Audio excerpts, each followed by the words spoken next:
The views and opinions expressed within the video content found on the Indie Comics Network are those of the speakers and do not necessarily reflect the views or positions of the Indie Comics Network or its sponsors. Have a question or comment for us to address on the show? Have a topic you want us to talk about? Email us at indiecomicsnetwork@gmail.com. Want your comics to arrive in pristine condition? Head over to GeminiComicSupply.com and save 10% on your next Gemini mailer order or anything in the Gemini Comic Supply store. Use coupon code RAGIN10. That's RAGIN 10.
Oh, hello there. You just caught me in the middle of making a drink. While I'm doing that, here's a disembodied voice that'll talk to you about what this commercial is about. Shots with Comics is a comic show on the Indie Comics Network after dark. Join some drunk people as they talk about what's going on in the comic world, what comics they are reading, and of course, all cohole. Mondays at 8:30 p.m. Eastern Standard Time on the Indie Comics Network after dark. We will offend, anger, and make you uncomfortable. Join us, unless you are a what? Unless you are a what? A wuss. A wuss? Is that what that was? I guess. I'm not entirely sure, actually. I sound like unless you were a walk. I'm like, what? Like, you know, like what they used to use for the bathroom? What is like that? A Wookiee? That's the first time I've seen him laying on the floor with twiddling his feet. Oh, yes. Yes. Yeah.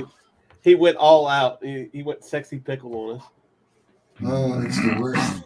Oh, our little chattel. Oh, yes. Oh, high quality entertainment, everyone. I swear. Only the best. Here, Only but the best. it's high quality entertainment. Especially for a Saturday morning. Oh, yeah, exactly. Who doesn't want a little sexy pickle in the morning? Well, I mean, you slept in, and then, you know, there's suddenly 5 guys drawing together, being introduced by a sexy pickle. You know what? I'm signing up. I'm up for it. There you go. All right. Good morning, everybody, and welcome to Sketchy Saturday. C. Michael Lanning, independent artist, have worked for Arrow Comics on Calico of Shard, which is available in the arrowcomics.store. Also, the upcoming Doghouse in a couple of months from Hazard Production with my buddy over here, Rodney Fyke. Hey. And a couple of other things were in the works. Today I'm working on character design for a book with the sexy pickle called Set the Hook. So you're going to see all sorts of mess ups this morning. So you can hold it against me if you want to, but it's not going to get you very far. Anyway, Mr. Life Okora, introduce yourself, sir. What is up, lovelies? I'm Matthew DeBruin of Fairies and Ints, creator of Love on Korra, and right now I'm working on the animated pilot for said series. But if you're interested in reading all these things, we will be live in 2 days with the Kickstarter containing Love on Korra Volume 1, with the first 5 stories in the series all neatly bound together, including a limited edition hardcover that will be signed, numbered, and contain an original sketch by myself. So be sure to sign up, and it's worth your time. Other than that, yeah, I'm a publisher. As Fairies and Ends, I publish Tall Tales, The Oswald Chronicles, The Radiant Sight, The Sin Killer by this guy down there. And yeah, there's more coming. So we're growing fast. It's going good. Off to the next guy.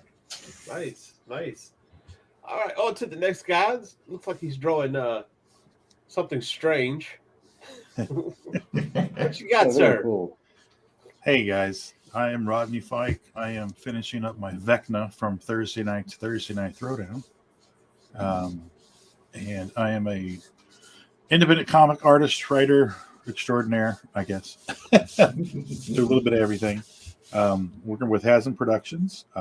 You can see all of my fun stuff at the Rodney Fyke Art on Facebook, Instagram, and the Twitch. You can also go to the Hasm YouTube channel and check it out there, as well as Hasm.com. That's HAZZUM.com, where you can check out all of our books. That's the aforementioned Doghouse and Roadkill Rampage, Peanut Pudding and Jelly, Unchained, and Pitter Patter. Yay! All right, and then of course we have our resident animator in the house. Okay. John Celestri. I am a almost 50-year veteran of traditional animation, 2D animation, and comic book work. I've done a whole bunch of stuff, so I won't go into that, and I'm shy. And so let's just say Boba Fett. I animated Boba Fett in the Star Wars Holiday Special, and so I'm moving forward from that. I'm doing my comic book work here, and I just launched my page. You can see the John the Animator Comics .square, and I guess we'll get that linked down in the bottom there somewhere. Oh yeah. Oh yeah. So, sure. but I publish my Bloodwing Angel Chronicles, also Mega Moose, and the Stuffy and Zoe series. Yes. So all ages from 4 to 17 plus, and you need an ID card to be carded to get this the Bloodwing Angel. So there you go. So it's kind of like that meme if you see that the 5 to 99 to play with Legos is the age gap. If you get to 100, you're too old to play with Legos anymore. Dick Van Dyke's on his way there, so poor guy.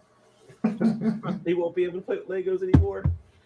And of course, last but certainly not least, Mr. Sin Killer. Hey everyone, I'm MarV, creator of the Sin Killer. It will be soon on my comic. I will make a campaign there if everything goes well. And I've been working with our comics and Fairies and Ends. And today I'm just making a page that will be for sale very soon. And let's have some fun today. Talk about comics. I wasn't able to be here last week, but I'm gonna catch up with you guys. So, let's have fun.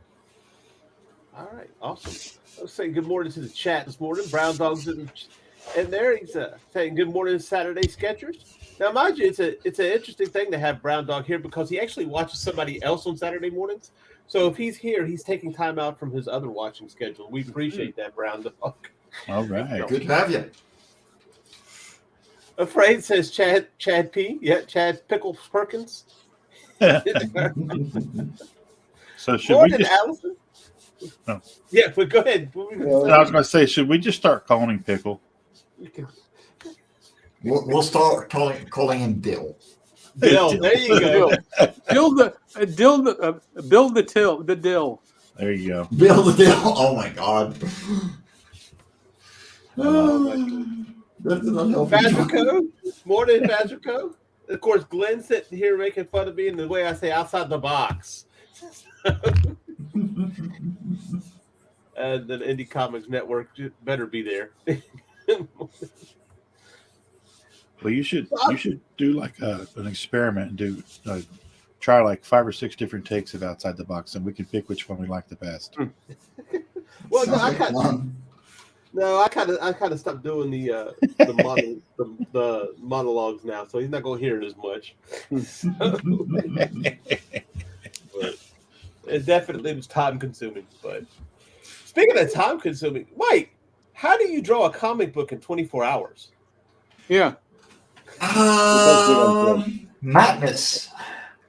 Yeah. Pure unadulterated madness. That's youth. He's a youth. Yeah, no, being younger helps. But actually, my collaborating artist, Kimi Comics, announced 2 weeks ago that she is pregnant.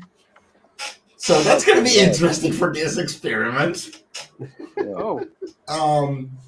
But yeah, no.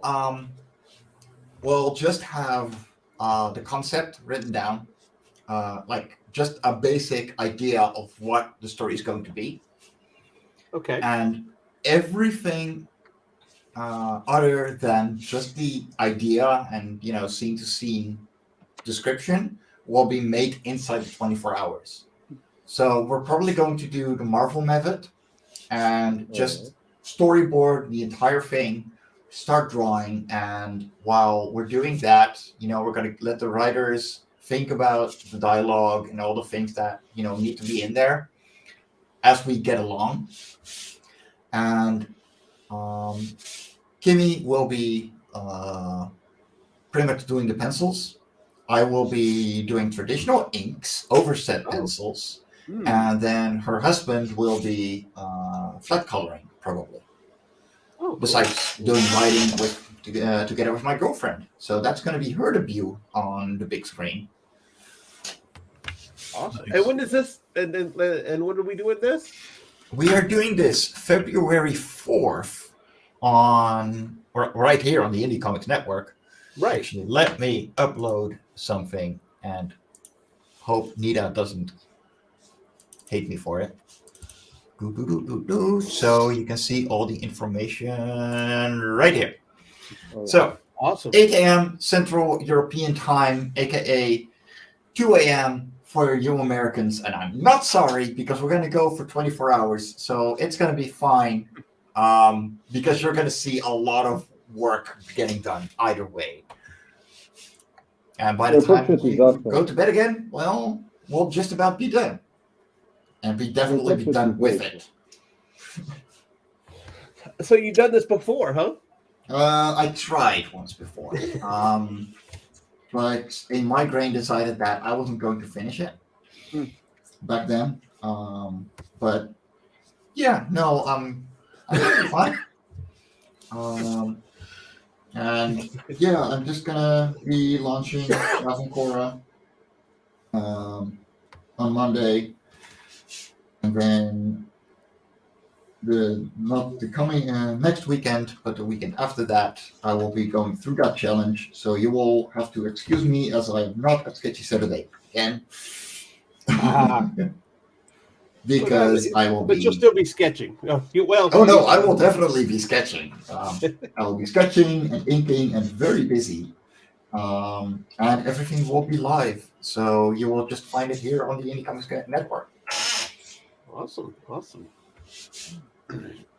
it looks like you're doing backgrounds today, huh? I am doing a background. With me. There we go, because it's for. Nice. Turn that on. Turn that one on. And it is a background for a scene. And it's just going to slowly render. And then the next time around, it will actually speed up and look proper. Very nice. So you have kind of a busy first of the year, huh? You go into you have a book launching Monday, don't you? Yeah. Well, Vasconcelos Volume 1 going Monday. And then the 24-hour challenge 2 weeks after, together with the crowdfunder. So that will actually be an additional story that will hopefully go into the book if we reach our goal, our stretch goal. And yeah, like it's gonna be I'm looking forward to it. It's gonna be a lot of fun. And we're doing pretty good. So I'm looking forward to seeing how this works out. Awesome. So the volume 1, how many years in the making was this? Since Not 24 hours, 2018. that's for sure. Since when? 2018. Okay. So October 2018 was when Love and Korra #1 came out. And then it took a lot longer to get #2 out because independent creators and counting to 2 is pretty hard. I encountered this problem myself personally. Yeah. Yeah, no, like it's I'm nearly done with issue 6 as well. So you're going to get the 5 stories. You're going to get the 24-hour challenge as a free supplemental in there too.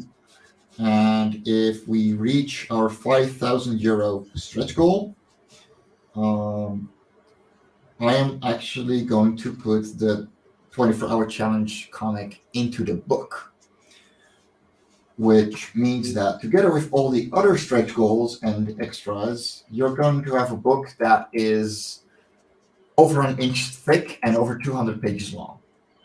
Ooh. Nice. With, yeah, 175 comic pages. So Definitely bang for your buck, huh? Yeah. oh yeah, no, for sure. And that's going to be. I missed that. Perfect bind. That is going to be a perfect bound softcover and a linen press hardcover. Ooh. So actually, let me grab it for you guys so I can show you what that looks like. Where did I leave it actually? There it is. So let me make myself big for a second. There we go. Oh, nice. Okay. Oh, sweet. It is actual fabric Huh.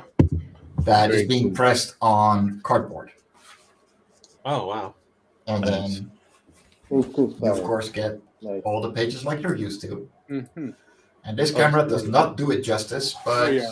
No. It looks gorgeous anyway. Oh, thanks. Yeah. And issues 1 and 2 have been completely recolored. So for those people that haven't seen issue 2 on the recolor yet, let me show you some galaxy wings. Here we go. Oh, Oh, neat. Oh, wow. That's beautiful. And you say recolor. Who colored it this time? My colorist. So she's been with me since issue 3. Okay. And at after issue 5, I asked her to recolor issues 1 and 2. Which she did over the last year. That's why we haven't had a new Love and Korra, because she was focusing on this one. And in the meantime, I've been drawing issue 6. So that is this work getting done. Yeah. Oh, sweet. So yeah, like we've just been busy doing background work all year long. And she is actually the artist for the soft cover. Here we go. Oh, yeah. So you're too small, man. Wow. Also very Okay. nice. Okay. That's beautiful. Yeah. So after, 3 years of working together, she actually got her own cover. Finally. Nice. Yeah. Beautiful. That's beautiful. She had to pay the dues. No, I had to pay my dues. She There you go. She totally deserves a spotlight. She is amazing, and I love every little bit she does. Like, I rarely have to tell her to change anything. Absolutely incredible work. Yeah, when you got And somebody it like is that, just yeah, it's incredible to be able to work with her, and I'm looking forward to doing the next 5 issues with her. That's great. Keep the same people, same team. Consistency, that's the best thing that can happen to a creator. Yeah, if you got something that's working, Yeah. do everything you can to keep that team together. Yeah. Keep it Oh, yeah. with you. Yeah. Oh, yeah, it's very hard to find right. It's kind of like trying to find a band, right? Trying to make a. I wouldn't be surprised. I'm sure a couple of guys here were in bands or played in bands or tried to get bands or whatever. Mm-hmm. And if you just don't have the right people who are dedicated the way you are, you just Yeah. Yeah, it just doesn't the work. Oh wayside. yeah, yeah. sure. It's really it's difficult. A band is a marriage. Oh, I'm Yeah. telling you. Oh yeah. Yeah. So you need to get 4 or 5 people that are just all have the same goals, the same drive, the same aspirations, and that's hard. We don't judge. Yeah. We don't joke. Yeah, and especially that's when you have like creator-owned material. I mean, like the Schuster, Simon, Schuster and the creators of Superman, and and then also Simon and Kirby. Oh, yeah. Yes. With their Captain America, with all the material that they did together over the years, that's just it's more than just being hired. You are in the same zone. That is definitely one of my favorite things about collaboration. The fact that if you allow yourself to be open to their input, they often will completely enhance the work. And I hired her on out of like 35 applications. And we have worked with her before. She did a short story for my ex, who was the original writer for La Foncora. And so I knew her coloring style and I knew what she was up to, but then I was looking for the colorist for La Foncora 3. People asked for a test page to work on. Yeah. So I threw in one of the pages from La Foncora 3 and was like, okay, if you want to try, here you go. And except for using a brown color, she had the style I wanted right there and then. Mm-hmm. That was the only thing that needed to be changed. Like change the brown to bluish, greenish, and it's done. That page is free to go to the printers. So I hired her, and not been disappointed. Haven't let her go since. Yeah, no, she just does her job, and she does it well. There's no artistic direction needed. Well, for La Foncora 6, I do need to flat color the characters because they're very color sensitive. Yes. They have a very big underlying theme with colors. But for the backgrounds, it's completely her own. She can do whatever she wants. Nice. That's And so for her, the color palette was already there.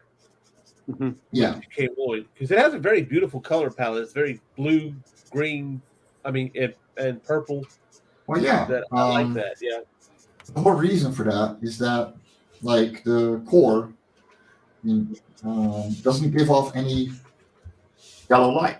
It's blue light. So there's no red, orange, or yellow at all. Which she hates at times, but on the other hand, it makes her very creative in her limitations. Actually, let me jump over to La Foncora 6 because I got a couple of pages for you guys.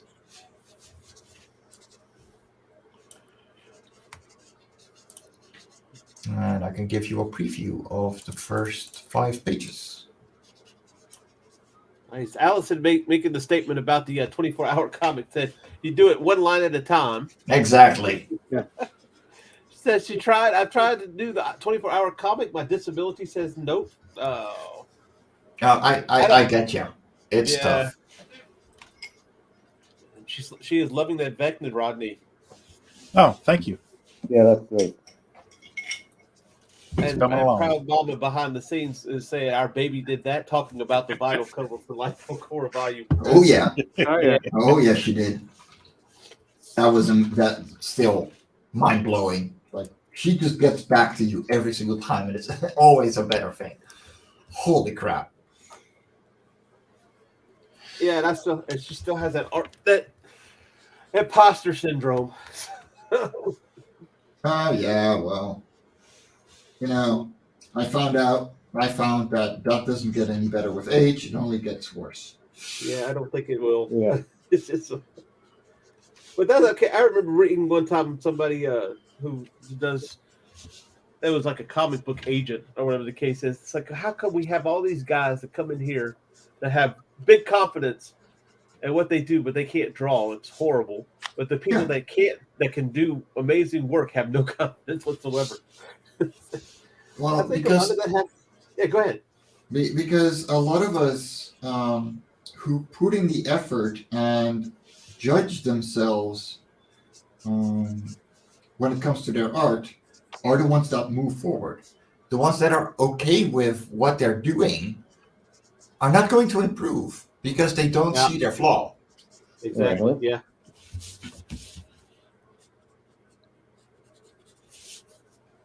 You have to wonder when you get to a point where you can say it's okay and I can move on. But I mean, I think we can all say that. Well, yeah, but there's a balance between, and it's a very fine line of being professionally productive and still growing. And you have to maintain that balance all throughout your career. And if you can do that, you're going to be fine because you're steadily improving and you're getting work. So that's the ultimate balancing act for folks like us. Yeah. I was working on coloring some pages this week for Doghouse, and I just spent like 2 hours on YouTube just watching coloring tutorials just to kind of take a different approach or trying to refresh myself on certain things. And I'm like, oh, okay, well, that's the way I do it, but it's different. So, as you all know, there's 10 ways to skin the same cat with every step in Photoshop or Procreate or whatever. It's just what you're used to doing. But, you pick up little things that speed you up, and it's like, oh, okay, this will work. Okay, this is going to speed me up even more. So it's that, produce, learn. Yes. Exactly. Right. And now you've been coloring for how long, Rodney? I've been coloring for 30 years. Wow. But there was a 10-year gap in there where I wasn't doing anything. I was just working a day job. Right. But I colored professionally in the 90s, probably from 92 to 2003. Yeah. So yeah, and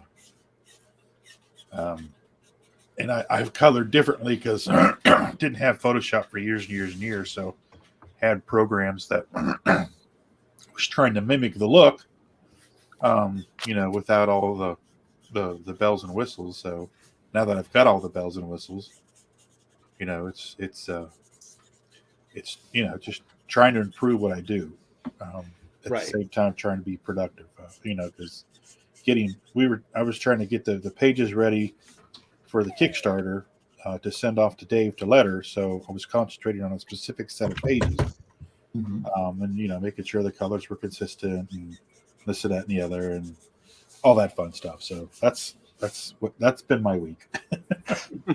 Well, no, I just thought it was interesting. Yeah, and the reason I brought it up is because you said you've been coloring for 30 years. You colored professionally in the 90s, which is really interesting, especially when you're dealing with that's when the digital coloring thing started really becoming a standard.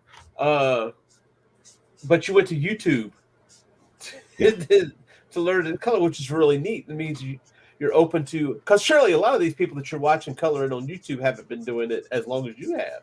No, and I always tell when I'm talking to kids or younger folks at conventions, one of the first things that comes out of my mouth is I have no ego, and I always tell them that I'm not the best artist in the world.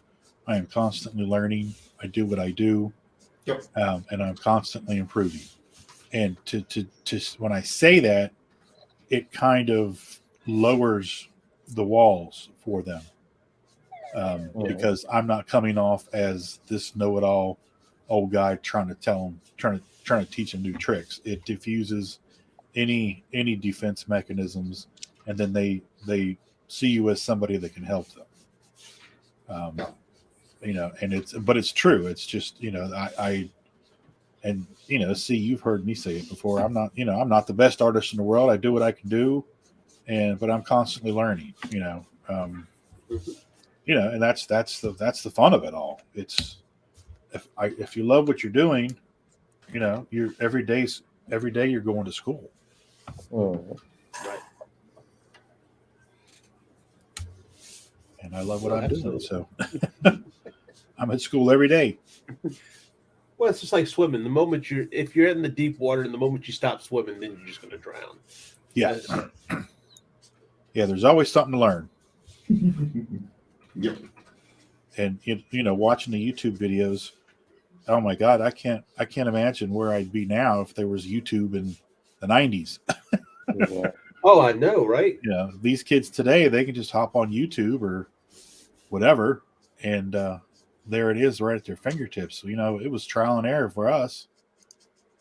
There was no internet, so you got to talk to everybody at shows, or you actually wrote letters back and forth to one another. Mm-hmm. Imagine. Remember those days? No, I'm 29. That's right, you don't.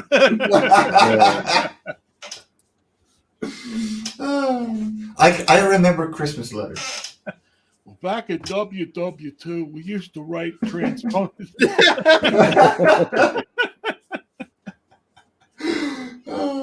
Little pieces of paper with scratch on it. Don Dula says, "Good morning. Good morning. Good morning, Don.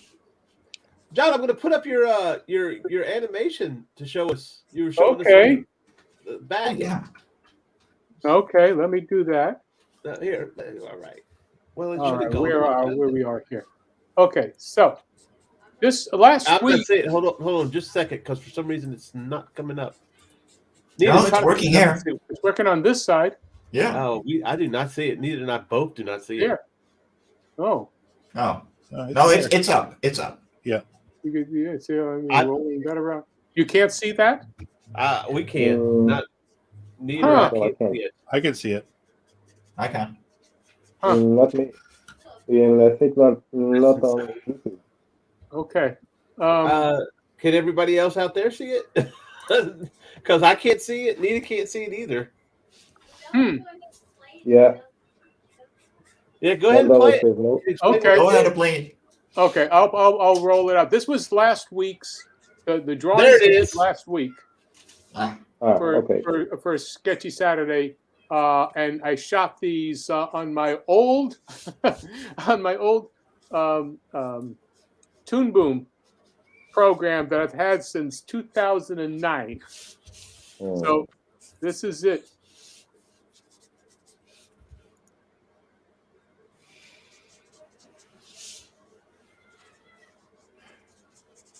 We're gonna roll that over. I'll just start moving them over. Yeah, it's skipping frames over here. Yeah. Well, I'm doing that. I'm actually rolling it myself. Yeah, okay. Rolling. Okay, just to show each drawing. Yeah.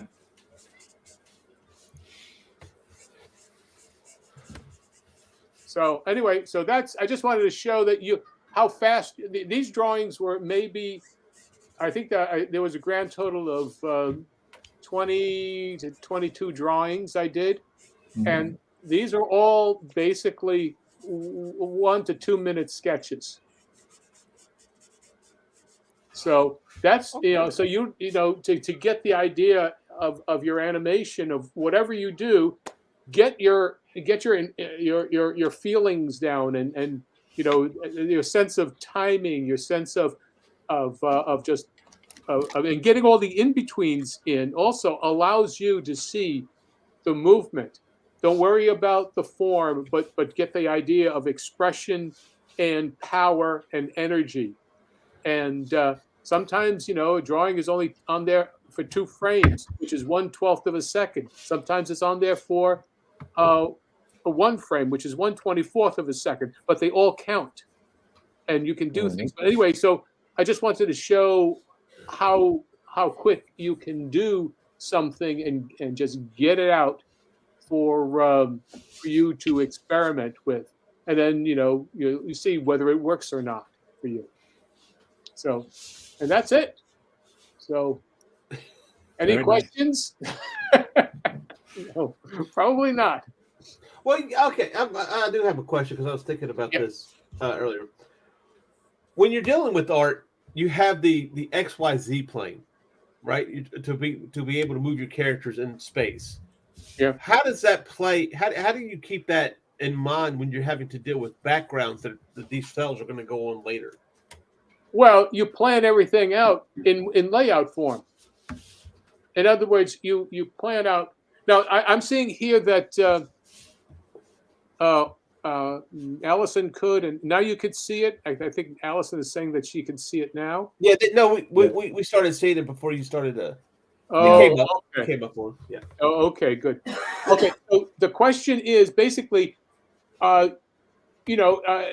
when you have a background that you are working with, well, first off, focus on what is the purpose of the scene. If the purpose of the scene is to emote and to act, well then, tone down the background.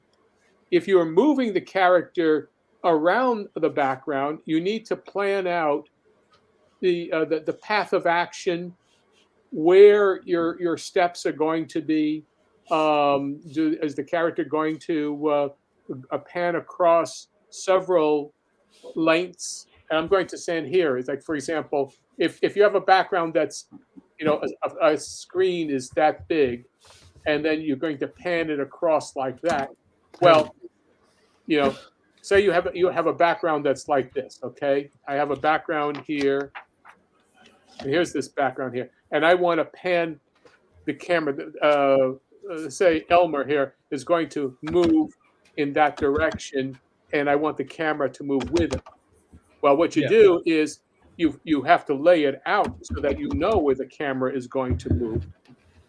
It's all done first in laying out your scene. Then you time how much time you feel the action should be. Like he might be standing up from this position here and then looking at the characters and then starting to move that way. Well, you start inching in, you start planning and zooming in, to the character, to Elmer, and then pan with him as he goes across. And that is all part of the mechanics of blocking out your scene. There's much more to it than just doing, the background and then maybe making, hoping that the background you've got enough space or how fast you're going to do this, because you got to remember that as you're moving your character across, it has to be, because the pan is going to be on single frames, make sure that your animation is then going to have to be on single frames also. Otherwise, you're going to get a staggering strobing effect. Yep. That's actually a mistake I made in one of my earlier scenes, where I had the head of a character, lip syncing, moving, while the body moved at a different speed, and it looked staggered because it wasn't moving at the same time. And you're going. What happens is that, you're staggering. If you're shooting it on 2s and you're moving the body on 1s, well then, it will be. It's not registered. Yeah. And that's something. That's another thing is that when you do a cycle where you are walking, okay, it has to be on ones because you are most definitely going to be panning the moving the background on ones, because if you move it on twos, everything on twos, it strobes. It's just a staggering thing. So you have to have everything on ones. But if you're doing a cycle, then you wind up the extra effort that you make for that gives you much more reuse, and it gives you a quality piece to it. So, yeah. Did that answer your question, C? Yeah. Yes. Well, when I think about, like, for instance, when you're dealing with space in comics, to move the character in the space, we're able to deal with the background as we have it. Yeah. So I was just thinking, well, how do you prepare for that, or whatever the case is. What you're talking about is a comic book or as animation? In animation, yeah, in animation. It all depends on what the purpose of the scene is, and how much time you have, and what the dialogue is. That's another thing, is that you have to understand, sometimes the delivery is the voice delivery is a certain kind of rapid staccato, so that makes you, sometimes you're going to turn the body quickly to go with the dialogue, which means you're going to move the camera quickly, or set it up so that you're anticipating what the character is going to do. Because usually there's a rule of thumb is that you're maybe about 2 frames or 3 frames behind the movement of the character, so that it doesn't look like you're leading the camera, that you're following the character. You know what I mean? Right. Okay. So when you expose when you're planning out all of this on exposure sheets, then you give the animator that's picking up, as part of your team, all the written instructions as to what you envision the scene, how it should be. And that's what one of the primary strengths of any good director should have, is to be able to see in their mind's eye what they want on the page. Because it's too much effort to, let's try this, let's try that, let's try this, I'll know it when I see it. That is too expensive. It's crazy. That's pure. The person is unqualified to direct, and there are plenty of those. It's one of the hardest parts of this whole thing. Yeah, it's nuts. So yeah. Rodney, how do you think about space when you're doing a book?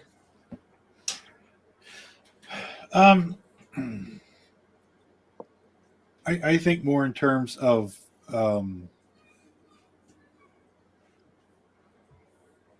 I follow the main characters, and it's different for every, obviously for every scene, but I've got it so planned out in my head that I kind of know what's going on everywhere all at once, and then I just put it down in thumbnail form, working with me on the doghouse stuff. Mm-hmm. I pretty much know where everybody's going to be and all of that. So I just try to, when I'm transferring what's in my head to what's actually in a tangible form, to try to follow that as close as possible. And usually it requires very minimal do-overs.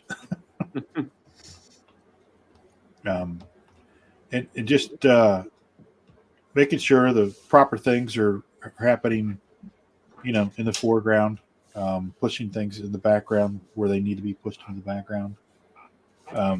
All of that, it was just a lot of what I was doing this week on some of the pages, pushing some of the backgrounds further into the background and pulling important things to the forefront. What kind of techniques do you use to do that? Well, back in the day, I used a lot of glossy and blur. Okay. Yeah. Yes. But nowadays, it's I will mask off a certain area, and I will lighten it. So that automatically, that's the quickest, most efficient way to push things into the background. Pretty quick and pretty time effective, and it does the job. And everything, tonally still stays the same. It's just, there's a scene where a certain character is knelt down over a character on the ground, and I did that, and it really, like, you don't even see the background anymore. All you see are the two foreground characters, characters, and it worked. It worked really is that well. what I think it is? Yeah. Okay. Yeah. Cool. Yeah, and it really makes a difference. And then I added some blacklight effects, which actually turned out pretty cool. Oh, I can't wait to see that. Yeah. There's a reason why it's blacklight. Yeah. No, it's not. Don't just go use the blacklight, folks. There's a reason the blacklight's there. Yeah, I haven't figured out the illumination part yet for the blacklight, but it's. I got the blacklight look down. Allison says I am guilty of using way too much Gaussian blur. Yeah, I'll use Gaussian blur to make the inks look a little more or a little less digital, I guess is the best way to put it. Sometimes. It all depends. What I really started to do as far as that's concerned is I kind of came back. I started cutting back on my blacks. Yeah. In it. Adding a little bit more gray. And some of the background stuff that I'm doing now. And I've just started doing it. So just to not have as deep of blacks as I do for the front, for the foreground, Yeah, the characters. Black in the background really weighs that background down. Mm-hmm. Yeah. So if you can, you subscribe to the theory of the further back you go, the lighter things are. So like on the splash page of issue 1 of Doghouse, I had a couple of buildings in the background that were way too dark. And I just went in and I just lightened them up, and it really, there's 3 planes now on that page, whereas before there was 1. Oh. So I was digging that last night. That's what I was doing last night. One of the things I was working on, and it was like, okay, this is cool. So yeah. But again, it's that finding that fine line of, it's a comic book, it's good enough, move on. You've got a schedule. Yeah. Oh yeah. I would spend all day on one panel. It's not a movie, it's a comic. Move on. Mm-hmm. All the time. Mm-hmm. I find. Well, I'm sorry. Go ahead, John. Go ahead. I was just going to say, maybe. I mean, you're all doing lightening up your artwork. Your backgrounds are on your are usually on your same sheet of paper, right? Yeah. Yeah, pretty much. Yeah, pretty much. What I wind up doing, and this is for all the people using Clip Studio Paint. For me, I still draw everything in black, all my backgrounds and whatnot. And if I need to have a focus on the characters, if there's too much background and I know that I have to have that element, I put them on a separate sheet of paper, and when I layer it, I'll just drop the percentages. Yeah. Oh, yeah. Right. Yeah. Oh. Yeah, that works too.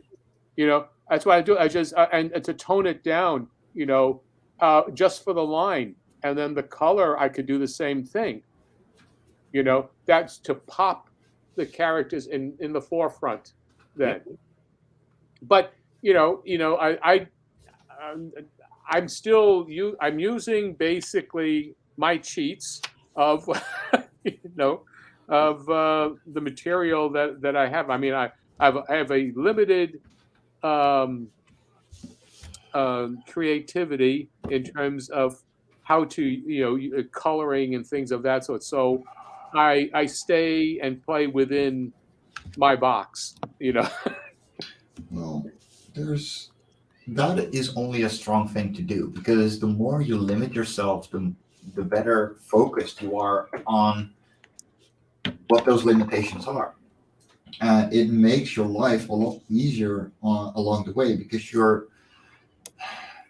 you don't get that feature creep, you don't get that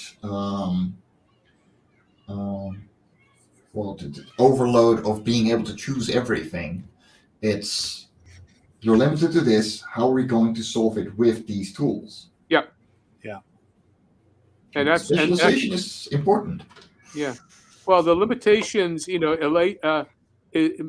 forces you to be creative, Exactly. and to have something to say with it. I mean, like Mike Jimmy with your limitation of your color palettes.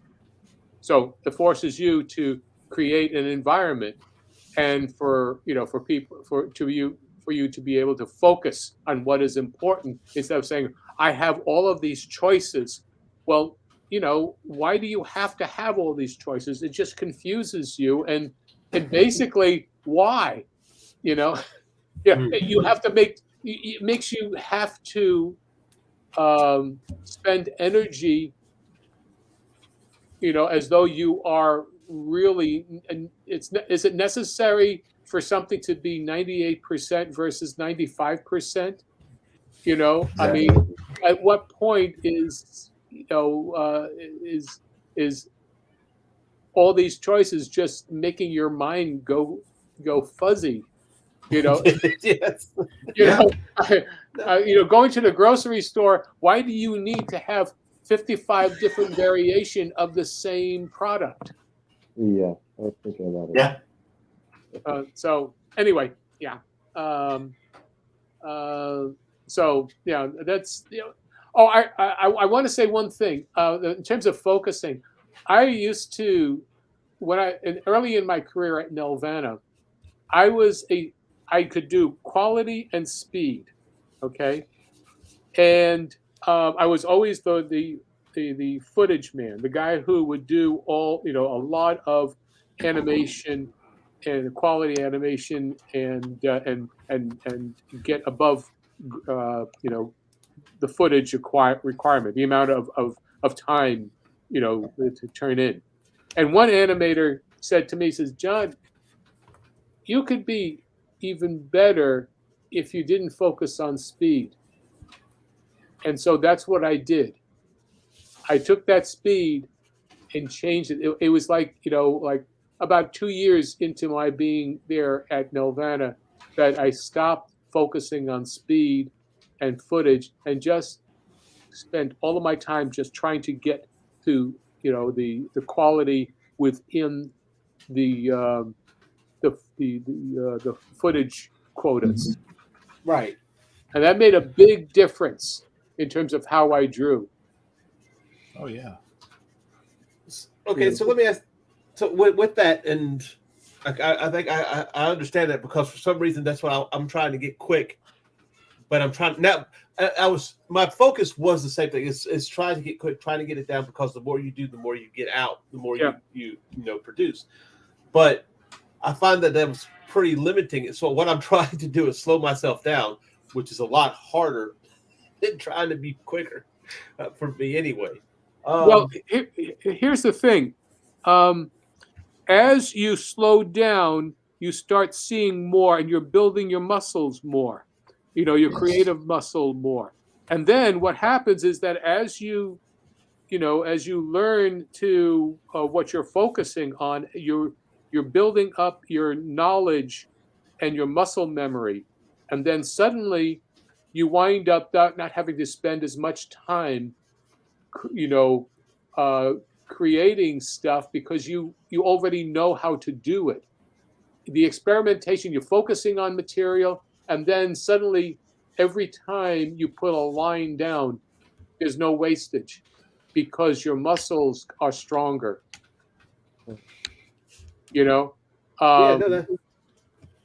So sometimes you have to go through that stage where you stop being speed. The difference is, if it's just speed and accuracy and not creativity, then that's something else. But if you're trying to build up your creativity and your ability to do things or quality, sometimes you have to go through that period of time where you slow down. Now, if you're on footage, that's one thing. If you are on salary and you still have to maintain a certain amount, well, then just focus on the certain amount, and then maybe if you go over it, you get extra. It really depends on that. But I mean, we are in such a gig society that speed is the most important thing for the job for the boss. But at some point, for a person who wants to get better and be more creative, sometimes you got to slow down and build that into you're figuring out what you're not going to get. Right. Yeah, it's that whole process of it's a process of elimination of things that are unnecessary, that are going to allow you to continue to produce quality work while still improving and being productive at the same time. Mm-hmm. Yeah, it's the ultimate balancing act. And again, as John said, it's depending on where you're at. If you're on a deadline, or what was the term you used, John? If you're on film, or if you're on footage. If you're on quota. Yeah. Everybody, motion pictures, anything is on quota, because you've only got so much production time, and every time you don't, every wasting daylight is what they used to say in the Hollywood days. Wasting daylight because you've got to get so many pages done of film. Sometimes, I mean, the great director John Ford, he'd only do it like 1 or 2 or even 3 takes, and then it's on to the next one, because he was very certain of what he wanted. He wasn't into experimenting. It says, okay, we got this. We have so many pages. We're doing it. And but that's because he understood what his vision was. Same way with Alfred Hitchcock. Yeah. So what you got to keep in mind, especially in those days as well, is that you had one guy at the helm. You didn't have a group of writers. You didn't have a group of directors or executive producers. You had one guy saying, this is what it's going to be. Right. And the more you have that direction in place, the easier the whole production becomes. Yes. For everyone. Yes. So as a comic book artist, you are in charge. Yeah. So you say, okay, I've got so much time to get. I've set up a time, and you have to be realistic about how long it takes you to do something. That's another thing. You do have to be realistic. You could say, oh, I would love to be able to do 45 pages, a month. Well, you can't. No. Unless you are, Unless you're John Byrne. Yeah. Unless you're drawing Garfield. Or Jack Kirby. Yeah, Jack Kirby. No, but like, here's the thing. If you want to do that much, then you're going to have to sacrifice somewhere else, and usually that's quality of art. Oh yeah. It doesn't mean it doesn't mean quality of art. Actually, it means quality of it doesn't mean quality of work. Looking for the words here. No, I mean, I think you'll lose quality. You'll lose. I think it's losing sophistication. Like, if I can spend 8 hours on a background, and I love doing backgrounds. I'm a background concept artist. That's my thing. That's my jam. That being said, like, if I have to do like 250 backgrounds over 32 pages of a comic, I'm not going to put every background in. If anything, I'm gonna skip like half of them for that exact reason. And it's cutting your losses. And for example, John, right now, it has a very cartoony style. He's focused on movement. He's focused on expression, and you can see that he has the experience to do that quickly and with a very clear style in mind.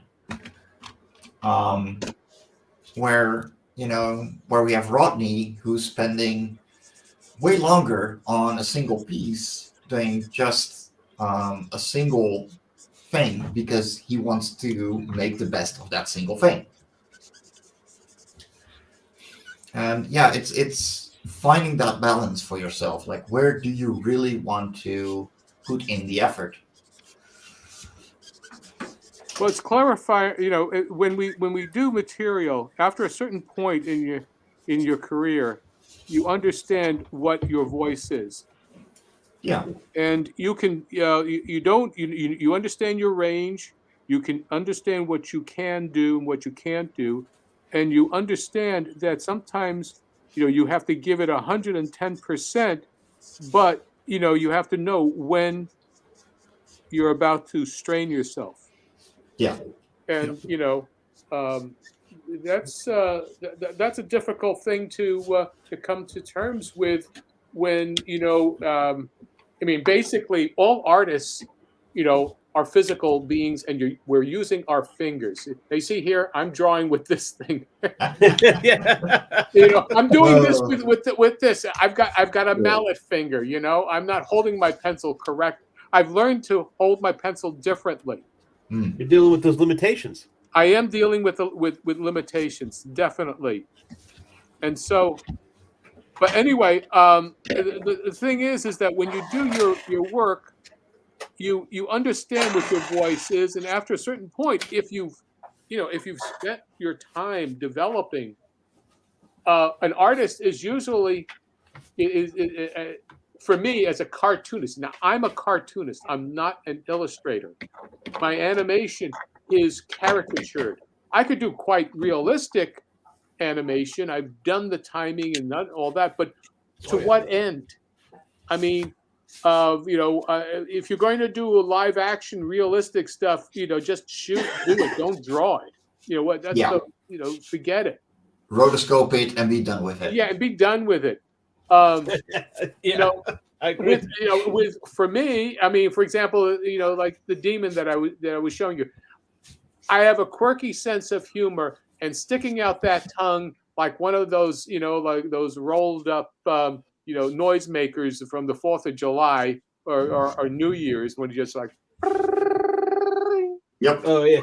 That is, it's my quirky sense of humor. I just thought, okay, I'm going to make this a bit of a nice, funny bit because it's interesting. I'm trying to get my focus here. Anyway, let me focus on this here while you're playing, something else. It's all a part of the of what my voice is. Yes. Well, I find that doing that, trying to be quick, trying to be speedy, ends up costing me more time than it actually saves. Okay. Yes. Because Yeah. there's so much. If I can't get it right in that speed, trying to be speedy, Yeah. I'll end up having to go back and recorrect and race and redraw, Correct. race and redraw. You know. Yes. Exactly. Yes. Yes. That's because you just, your hand, your muscles are not ready for that. Yeah. Okay. Okay. I mean, I can knock out stuff real fast because I know where to focus. If you're not ready for that, you're just going to go over that territory and say, all right, I have only so much pencil control, my muscle control, my hand isn't going to do it, or my thought process isn't quick enough. Your experience on it is, really plays a lot. And knowing where to, what works and what doesn't work is part of your treasure. Your treasure of talent.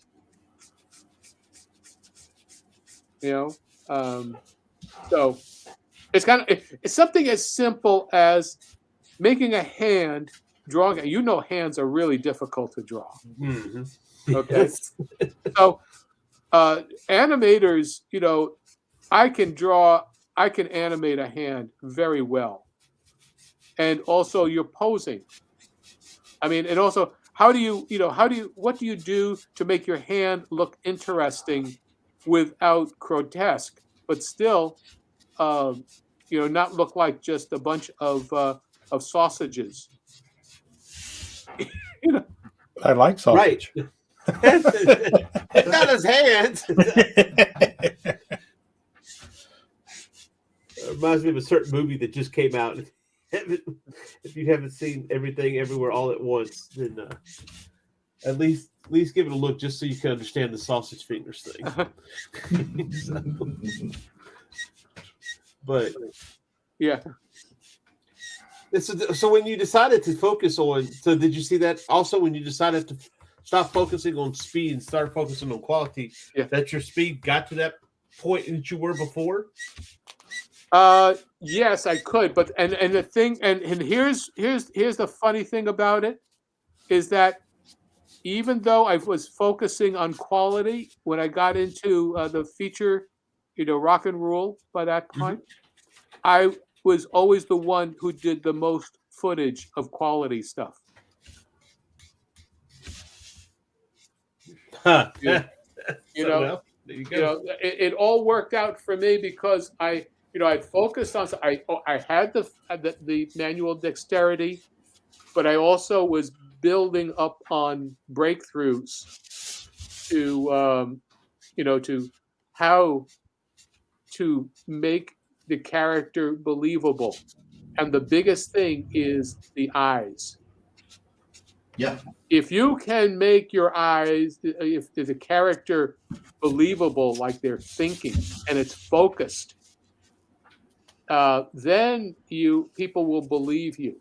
And if you can deliver expression, a subtlety of expression in your eyes, then suddenly everything else works. Gotta admit, that was the secret of motion pictures: silence. Oh yeah, and that's why it worked internationally without dialogue. All the heavy eye makeup.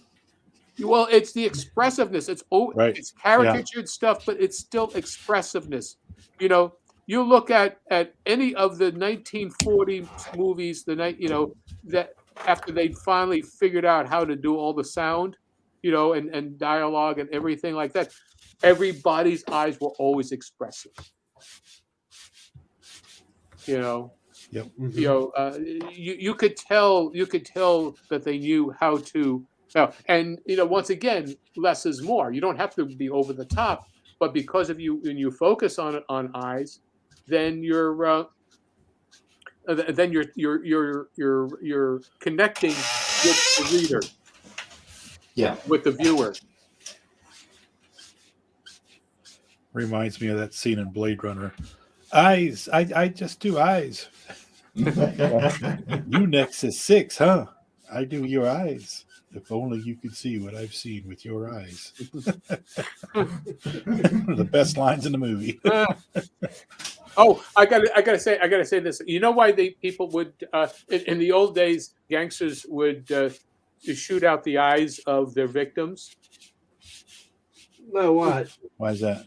Because they actually believed that the last image was of what they saw, so therefore they wanted to make sure that there was no way for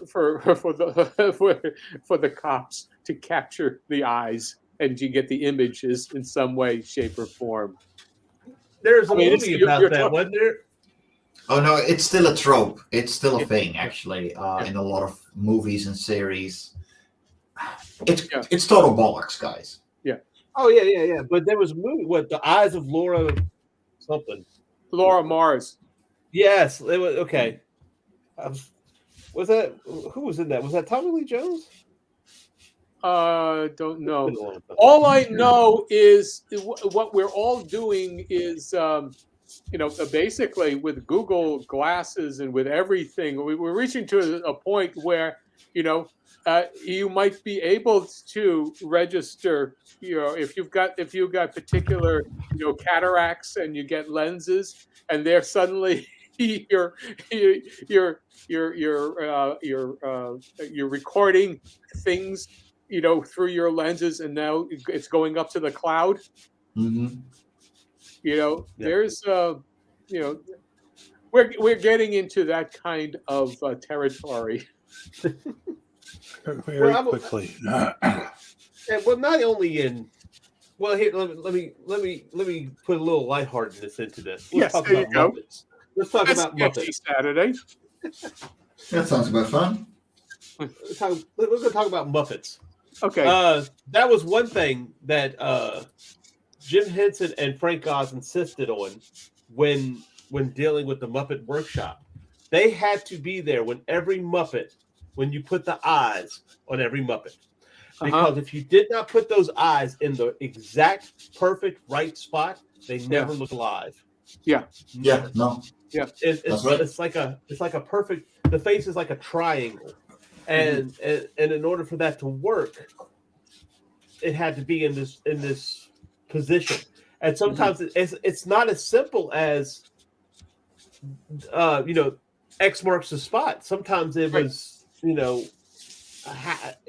it was just that finding that sweet spot. Yep. Yes. Oh yeah.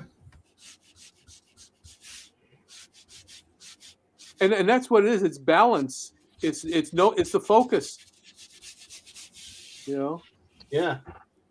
Well, it's funny how those type of things are what makes we focus so much on the details. Sometimes it's those type of things that make a drawing, a painting, a movie, or whatever stand out to us. Mm-hmm. And when you examine the fine details, they're not perfect, but you don't remember that. You remember the essence, the image that it gets. I think a lot of directors could learn from that, understanding that. Good girl. Because as an artist, you want to assault the senses, right? Because that's what's going to cause the memories. That's what's going to cause the nostalgia. That's what's going to cause people coming back. Mm-hmm. Yeah. How do they feel when they look at your stuff? How do they feel when they, experience that movie?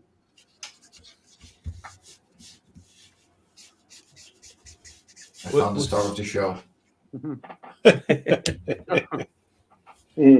Yeah, this is the one that actually does all the work. I'm just a puppet. Yeah. She is your overlord. Oh yeah.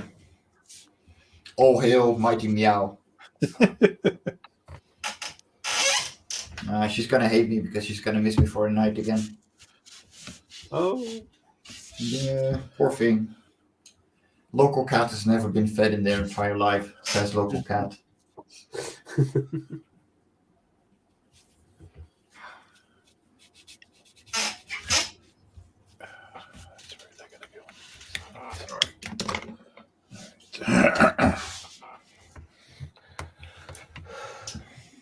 So going into this, what's everybody excited for they've got coming up? I see MarV's down here doing the you inking over your inks, Marv? Yeah, I'm inking one of the pages of Gabriel Ripple of Soul to sell on my next campaign. And by the way, the Michael Hunter of Men is looking good. Sweet. Yeah, I'm taking my time because first I had some issues with my hand this week because I've been working overtime a lot and I haven't done anything, so it's going very slowly. But yeah, I've been studying the best I can about panels and dynamics and everything that I can learn, and I'm going very slowly this time, slower than the last time because I want to provide a better book than last one. And this one just a couple of maybe the four pages in, you will notice a huge let's say evolution on my art and my in my storytelling. So I've I'm very actually happy to do cool stuff now. I did actually notice that, Marv, this week when I was looking at what you were working on. I thought I saw it and I was like, wow, Marv's really turning a corner there. That stuff's looking really good. Thank you. Yeah. Yeah, I'm taking my time, a lot of time.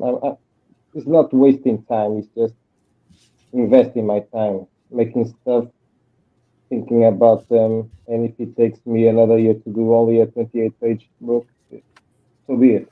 I don't care. I want to provide the best thing that I can provide to people. Right. Yes. Quality over quantity. Yes. Yes.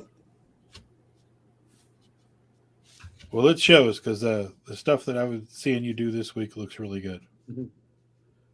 Thank you. I've been out of Facebook lately and social media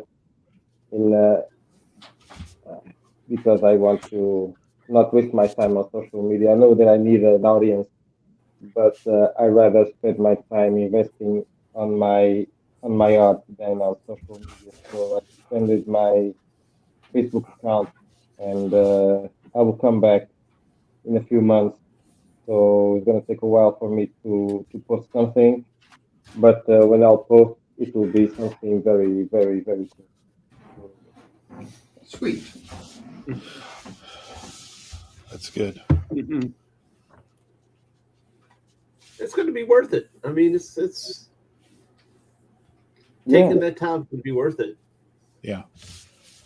Yeah, and there's that's commendable. There's nothing wrong with that, and I agree with Mike. Quality of quantity. Yeah.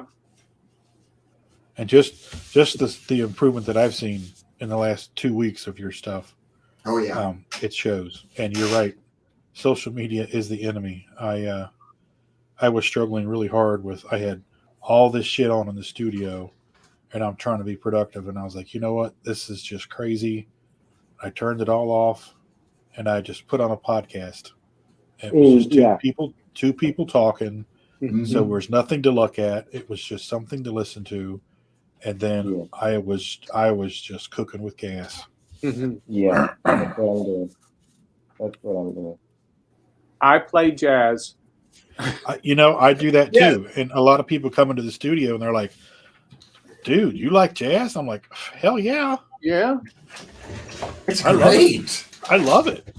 Put some Charlie Parker Birdland on, maybe some Miles Davis, Bitches Brew. Yep. Yeah. Personally, I'm an Ella Fitzgerald fan, so I like a lot of the old Motown, Al Green, Sam Cooke, stuff like that. We just watched the Elvis movie, the new movie that came out last year. And all of his influences from the Black community. I mean, that was me when I was growing up, because of my mom. She was such a huge fan of the Apollo Theater and Aretha Franklin and Ella Fitzgerald and Clive Barker and all those Louis Armstrong. And I grew up on that kind of stuff with everything else. So when I go and I revisit it, it's just like, oh man, I'm home. And I really kind of settle into being at home, and I become real productive. I'm from Louisiana, so yeah, you know exactly what we speak. Louis Armstrong, who's that? Yeah, no. You get slapped around here for that one. Glenn says, if you want jazz, Chet Baker is your man. Oh, yeah. Love me some Chet Baker. Mm-hmm. Then Chad Perkins says, I play metalcore. You're more than I do. There's Dill. Dill has made an appearance. He doesn't know it yet, but his name is now Dill.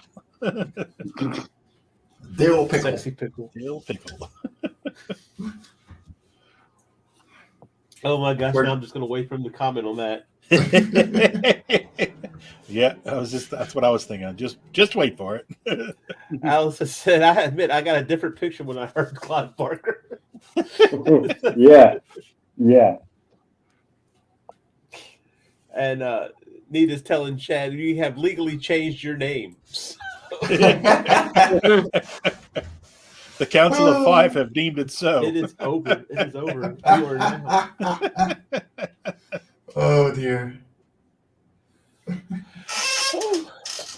I need to get rid of this squeaky chair. There's a deep WD-40 this thing. All right. Well, I guess we're at 22 after, so I guess we can go ahead around the room and tell everybody where we can find everybody and how we find everybody and which ways to find everybody and all that. So, Bar, we're going to start with you. With who? You there, with me? Marvy? Okay. Okay, guys, you can find me every Saturday here. If I don't have to go to Spain to find some kind of medicine that doesn't have in Portugal. You can find me here every Saturday on Sketchy Saturday and on Instagram right now. I'm not going to be as much as I used to be on social media, but I'll keep my eye on messages. So if you want to hang out or just talk a little bit about the killer or the stuff that you're doing, because I love to know artists in general. So yeah, MarV is the killer on Instagram and Facebook, and see you next weekend. Thank you for having me again. All right, nice. And it's looking good, Marv. Oh, yeah. Thank you. Mm-hmm. All right, going down the line, looks like Rodney's next. Hey guys, I got Vecna finished, so I'm happy about that. You can find me. I'm Rodney Fyke. You can find me on Facebook, Instagram, Twitch at Rodney Fyke Artwork. Also, the Hasm YouTube channel. You can find me right here on the Indie Comics Network 4 nights a week now. Mondays at 3 p.m. for Fyke-It, Let's Draw. Tuesdays, Dispatches Outside the Box. Now at 9 p.m. And Thursday nights, of course, for Thursday Night Throwdown at 8 p.m. Also, check out Hasm.com. That's HAZZUM.com. And check out all of our books. Coming soon in 2023, our new book, Doghouse. Yay. I knew that book. I'm going to start doing that now. It's going to be required now, right? Yeah. Dog will hunt. All right, John. Okay, well, John Celestri, you could find me here on Saturdays, Sketchy Saturdays, and pretty soon in February, I will be launching with The Devil's in the Details. So a little more drawings that I can't do here. So, but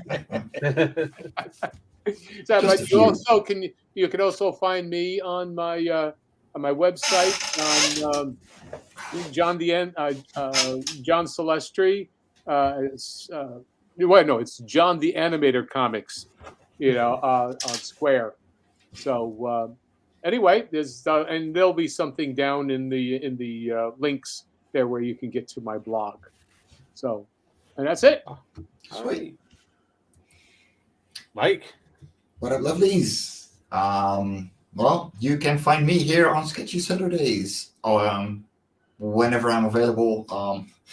My track record hasn't been too great the last few months, and I'm so sorry because I really, really enjoy this. But you can find me on Thursdays on Hang on Animation as well. And of course, on Monday, we are going live with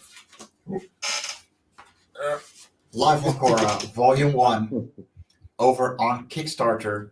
We are at 58 followers, and I would love to hit 60 before Monday ends. So be sure to share the word, show some love, and yeah, just come and check us out Monday on the Raging to the Vlogs. I will be going live over there. So if you want to hang out, that's where you gotta find me. All right, awesome. What? I know you didn't. You didn't Oh no, you didn't. I saw that. Oh yeah. I can't even say goodbye. Jeez. Oh, anyway, the next time you see me will be, of course, like Rodney said, on Dispatches from Outside the Box. This week we'll be talking about the influence of gangsters and comics and other things. And of course, probably next Saturday on Sketchy Saturday, we'll see. I don't know. Maybe I'll hang out with these guys or whatever. You can check out all my artwork and everything else like that if you just go follow my Linktree at Linktree/C Michael Lanning. And if you'd like to get in touch with me, it's always best to do it on the Facebook Messenger. I do get those. I'm still old, so I don't really pay much attention to Instagram. And what's a Twitter? Anyway, so we will see you guys next week. Thank you for joining us. Stay awesome, lovelies. Like, Bye. subscribe, Take care, guys. share. Take care. Yes.